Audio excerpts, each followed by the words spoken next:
ఆంధ్రప్రదేశ్లో కూటమి ప్రభుత్వం గద్దెనెక్కిన తర్వాత అనేక మంది అధికార పార్టీ నేతల రాసలీలలు, అనేక అక్రమ కార్యకలాపాలు వెల్లడవుతూ వచ్చాయి.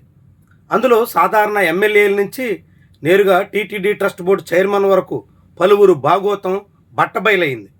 అయినా అలాంటి వాళ్ళ మీద ఇప్పటి వరకు చర్యలు తీసుకోవడానికి కూటమి పక్షాలు ఏ కోసానా సిద్ధమైన ఆనవాళ్లు లేవు. దాంతో అలాంటి వాటి నుంచి స్ఫూర్తి పొందారో కాకుంటే ఆ మంత్రి అసలు వ్యవహారాన్ని బయట పెట్టుకుంటున్నారో తెలియదు, కానీ తన బుద్ధినైతే చాటుకుంటున్నట్టు ఆరోపణలు వెల్లువెత్తుతున్నాయి.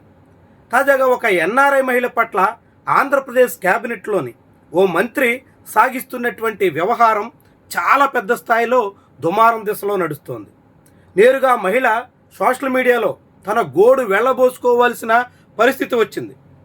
ఒక మంత్రిగా ఉంటూ ఆంధ్రప్రదేశ్ క్యాబినెట్కి ప్రాతినిధ్యం వహిస్తూ రాష్ట్ర ప్రజల విషయంలో బాధ్యతగా వ్యవహరించాల్సిన మంత్రి ఈ రాష్ట్రంలో సేవా కార్యక్రమాల కోసం వస్తున్నటువంటి మహిళ విషయంలో పైశాచికంగా సాగుతున్నటువంటి వైనమైతే తన దగ్గర ఆధారాలు కూడా ఉన్నాయి అని ఆ మహిళ ఇప్పుడు చెప్తున్నటువంటి తీరు విశేషంగా చూడాల్సి ఉంటుంది.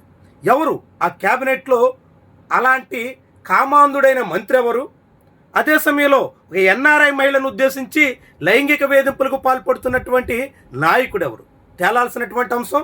ఇందుకే మహిళ సోషల్ మీడియాలో ఏం వాపోయిందో, ఎలాంటి తీరున తన గోడు వెళ్ళబోసుకుంటుందో ఒక్కసారి మనం ఆమె ఫేస్బుక్ ఖాతాలో ఉన్నటువంటి అంశాలని పరిశీలిద్దాం. ఇది నేరుగా నారా లోకేష్ని ట్యాగ్ చేసి, Nara Lokesh clean up your cabinet bro అంటూ ఆమె చేసినటువంటి కామెంట్ చూస్తే ఎంత సీరియస్ వ్యవహారమో మనకు అర్థమవుతుంది. నీ క్యాబినెట్ని శుభ్రం చేసుకో అంటే నారా లోకేష్ ఇప్పుడు ఏపీ క్యాబినెట్లో కీలకంగా వ్యవహరిస్తున్నారు కాబట్టి ముఖ్యమంత్రి కాకుండా నేరుగా ఆన్లైన్లో యాక్టివ్గా ఉండే ఆయన తనయుడు మంత్రి లోకేష్ని ట్యాగ్ చేసినట్టుగా మనం భావించాల్సి ఉంటుంది. క్లీనప్ యువర్ క్యాబినెట్ బ్రో అంటూ ఆమె చాలా సూటిగా పోస్టింగ్ చేశారు. అంతేకాదు, contact me if you want details and A sleazy minister of yours. నీ క్యాబినెట్లో స్లీజీ మినిస్టర్ అంటే అత్యంత అసభ్యకర, అశ్లీలంగా వ్యవహరించే, నీతి లేని, నీతి మాలిన నాయకుడు అనేటువంటి తీరున ఎంత సూటిగా తన దగ్గర ఉన్న వివరాలు కావాలంటే ఇస్తా, ఆ మంత్రిని తొలగించుకో, క్లీనప్ చేసుకో క్యాబినెట్ని అని చెప్తున్నటువంటి తీరు చూస్తే ఎలాంటి పరిస్థితుల్లో ఆమె ఉన్నారో మనకు అర్థమవుతుంది. ఆమె రాసినటువంటి పోస్టులు ఒకటి కాదు, 4-5 పోస్టులు చేశారు. వాటన్నిటినీ ప్రస్తావిస్తే అప్పట్లో డాలస్ నాటోలో నాతో వెధవేషాలు వేయబోయిన అన్నకి అంటూ ఆమె ఈ లెటర్ రాశారు. అందులో చాలా క్లియర్గా ప్రస్తావించారు. అది సరే కానీ నీకు 2 ఆడపిల్లలు కదా, నీ మినిస్టర్ ఫ్రెండ్ వాళ్ళకి పంపే తన కాళ్ళు చేతుల ఫోటోలు నాకు కూడా పంపాడు. అపాయింట్మెంట్ అని అడపాదడప వాళ్ళతో పాటు నాకు కూడా మెసేజ్ పెడుతున్నాడు అంటే తన ఫ్రెండ్ను ఉద్దేశించి ఆమె ఈ లేఖ రాశారు. ఆమె ఫ్రెండ్కి 2 ఆడబిడ్డలు ఉన్నారు, వాళ్ళతో పాటు నాకు కూడా అలాంటి కాళ్ళు చేతులు ఫోటోలు పంపించి, బహుశా మరి ఎంత అసభ్యకరమైన, అభ్యంతరకరమైన ఫోటోలు పంపిస్తే ఆమె ఇలా నేరుగా పబ్లిక్ ప్లాట్ఫామ్లో పోస్ట్ చేస్తుందో ఎవరైనా ఇట్టే అర్థం చేసుకోవచ్చు అన్నట్టు. టైం లైన్ కూడా అర్థమైనా సరేలే, పేద పిల్లల కోసం కాస్త అవమానంగా అనిపించిన భరించేద్దామని ఇగ్నోర్ చేశా. నేను ఇక్కడ మినిస్టర్ ఫోటో పెట్టడం, నీ కొత్త నెంబర్ నుంచి వెంటనే నాకు మెసేజ్ రావడం, నేను నిన్ను బ్లాక్ చేసేలోపు అక్కడ మినిస్టర్ అక్క అమ్మ పిలుపు నుండి కాళ్ళు చేతులు ఫోటోలు పంపడం మొదలు పెట్టడం, ఇదంతా జరుగుతుంది. Just because I ignored it doesn't mean I did not understand. చాలా సూటిగా చెప్తున్నారు. ఎన్ఆర్ఐ చాలా ఉన్నతమైనటువంటి స్థానంలో ఉన్నారు. పైగా గడిచిన కొన్నేళ్లుగా ఆంధ్రప్రదేశ్లో ఒక సంస్థ తరపున విస్తృతమైనటువంటి సేవా కార్యక్రమాలు నిర్వహిస్తున్నారు. అలాంటి మహిళకి ఒక మంత్రి చేస్తున్నటువంటి మెసేజ్లు చూస్తే, ఆ మంత్రి పంపుతున్నటువంటి ఫోటోలు ఏ తీరునున్నాయో ఆమె చాలా బాహాటంగా వెల్లడిస్తున్నారు. అంటే ఏపీ క్యాబినెట్లో మంత్రులు ఏ తీరునున్నట్టు, మహిళలను ఉద్ధరిస్తాం, మహిళల ఉద్ధరణే మా ధ్యేయం అని చెప్పుకున్నటువంటి చంద్రబాబు పవన్ కళ్యాణ్ క్యాబినెట్లో ఓ మంత్రి తీరు ఎంత పైశాచికంగా, ఎంత విశృంఖలంగా ఉండడం అంటే దేనికి అర్థం? ఇంతేకాదు, ఆమె పెట్టిన పోస్టుల్లో మరికొన్ని కూడా మనం చూడొచ్చు.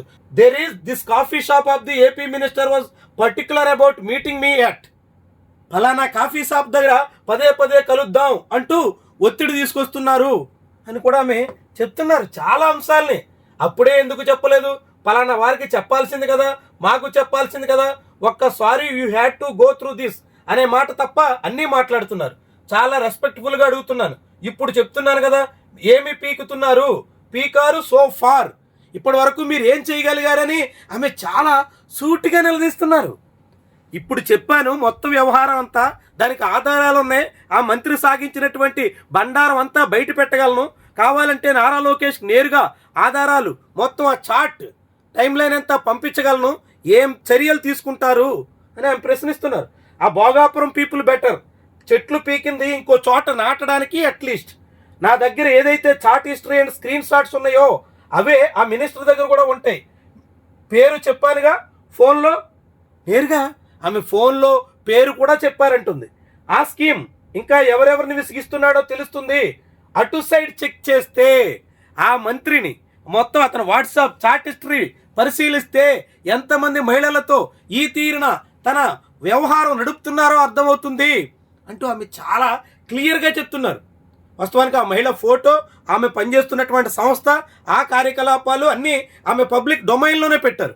కానీ మనం ఆ విషయాల్ని వెల్లడించడానికి ఆమె దగ్గర పర్మిషన్ తీసుకోలేదు కాబట్టి ఆమె ఫోటోలు ఇతర వివరాలు ఇక్కడ పూర్తిగా చెప్పడం లేదు. కానీ మంత్రి ఏపీ క్యాబినెట్లో కామాంధుడిగా మారి ఎక్కడో ఎన్ఆర్ఐగా ఉండి ఆంధ్రప్రదేశ్లో పేద పిల్లలకి సర్వీస్ చేయాలని వస్తున్నటువంటి ఒక మహిళని వేధించడానికి సైతం వెనకాడడం లేదంటే ఆమెకు కాళ్ళు చేతులు ఫోటోలు, మరి ఇంకేం ఫోటోలు పంపారో ఆమె బయటకైతే ఆ మాత్రం చెప్పారు. ఏమేం పంపారో ఎవరికైనా అర్థమవుతుంది. అయితే ఆమె ఇచ్చిన హింటును బట్టి చూస్తే ఇంతకే ఎవరా మినిస్టర్ అనే దాంట్లో కామెంట్స్కి ఆమె చాలా రకాల హింట్స్ ఇచ్చారు. అందులో ఒకటి, అతను పార్టీ మారినటువంటి నాయకుడు. చాలా క్లియర్గా ప్రతి పార్టీలో కేచకులకు కొదవలేనట్టుంది. ఎవరో ఒక ఆయన రవివర్మ కామెంట్ రాస్తే ఆమె రిప్లై శైల, ఆమె మీరైనా వెళ్ళి ఫేస్బుక్లో వెదగొచ్చు. పార్టీలది ఏముంది, అటు ఇటు ఎటో జంప్ బ్యాచ్లే, అంటే పార్టీ మారినట్టు జంపింగ్ జిలానీనే అని ఆమె చాలా క్లియర్గా చెప్తున్నారు. ప్రస్తుతం ఆంధ్రప్రదేశ్ క్యాబినెట్లో 24 మంది మంత్రులుంటే అందులో దాదాపు 4-5 మాత్రం పార్టీలు మారినటువంటి వాళ్ళు ఉన్నారు. అందులో ముఖ్యంగా వైఎస్ఆర్సీపీ నుంచి ఎన్నికల ముందు వచ్చి తెలుగుదేశం పార్టీలో చేరినటువంటి వాళ్ళలో వాసంశెట్టి సుభాష్, మంత్రి పార్థసారథి, రామ్ ప్రసాద్ రెడ్డి, ఈ ముగ్గురు వైఎస్ఆర్సీపీ నుంచి వచ్చి తెలుగుదేశం పార్టీలో చేరినటువంటి వాళ్ళు. అందులో వాసంశెట్టి సుభాష్, రామ్ ప్రసాద్ రెడ్డి ఇద్దరు తొలిసారిగా అసెంబ్లీకి ఎన్నికైన వెంటనే క్యాబినెట్లో చోటు దక్కించుకున్నటువంటి వాళ్ళు.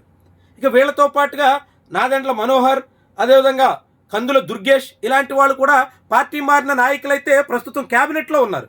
కానీ ఈ విషయంలో ఇలా పార్టీ మారినటువంటి బ్యాచ్లే అని ఆమె చెప్తున్నటువంటి నేపథ్యంలో ఈ ముగ్గురులో ఎవరు అన్నది ముఖ్యమైనటువంటి అంశం. ఇంకొక ఇంటి కూడా ఇచ్చారు, ఆ మంత్రికి కూడా కూతురున్నారు అని కూడా చెప్పుకొచ్చారు. ప్రస్తుత మంత్రుల్లో వాసంశెట్టి సుభాష్కి 2 కూతురులు ఉన్నారు, రామ్ ప్రసాద్ రెడ్డికి 1 కూతురు ఉంది. మరి ఎవరు అన్నది ముఖ్యమైనటువంటి అంశం. చాలా ఆంధ్రప్రదేశ్ క్యాబినెట్లో పార్టీలు మారి మంత్రిగా అవకాశం దక్కించుకుని ఆడబిడ్డకు తండ్రిగా ఉన్నటువంటి నాయకుడే ఈ తీరున ఎన్ఆర్ఐ మహిళతో విశృంఖలంగా వాట్సాప్లో యథేచ్ఛగా అభ్యంతరకరమైనటువంటి తీరున చాట్ చేస్తూ కామ కోరికలు తీర్చుకోవడానికి తహతహలాడుతున్నటువంటి వైనం చూస్తే ఎంతగా దిగజారిపోతున్నారో, ఎలా బరితెగించి వ్యవహరిస్తున్నారో, ఎలా మహిళల పట్ల అభ్యంతరకరంగా సాగిపోతున్నారో స్పష్టమవుతుంది. మరి ఇప్పటికైనా నారా లోకేష్, చంద్రబాబు నాయుడు తమ క్యాబినెట్ సహచరుడి విషయంలో చర్యలకు పూనుకుంటారా? ఆ మహిళ ఆధారాలన్నీ బయటపెట్టి మొత్తం బండారం రచ్చ చేసేటంత వరకు ఆగుతారా? చూద్దాం ఏం జరుగుతుందో. ఎందుకంటే ఇప్పటికే అరవా శ్రీధర్ దగ్గర నుంచి బిఆర్ నాయుడు వరకు అందరి బాగోతాలు, వీడియోలు, ఆడియోలు అన్ని రకాల ఆధారాలతో రోడ్డున పడ్డా బట్టబయలైనా ఏ మాత్రం చర్యలకు పూనుకోలేనటువంటి అత్యంత సమర్థవంతమైన నాయకత్వం ఆంధ్రప్రదేశ్లో రాజ్యం వెళ్తుంది. ఇలాంటి వాళ్ళు మరి ఇప్పుడు ఆ మంత్రి మీద ఏమైనా చర్యలకి పూనుకుంటారా? ఇలా ఒక ఎన్ఆర్ఐ మహిళ సర్వీస్ చేద్దామని వస్తే ఆమె విషయంలో ఇలా నీచంగా వ్యవహరించినటువంటి వాళ్ళ మీద చర్యలకి పూనుకోగలరా? ఆసక్తికరమైనటువంటి అంశం, అత్యంత కీలకమైనటువంటి ప్రశ్న కూడా. మరి సమాధానం ప్రభుత్వ వైపు నుంచి రావాల్సి ఉంది. మహిళా ఉద్ధరణే తమ కర్తవ్యం అని చెప్పుకున్నటువంటి నాయకులు ఇప్పుడు తమ క్యాబినెట్ మంత్రి విషయంలో ఎలా సాగుతారో చూడాల్సినటువంటి విషయం.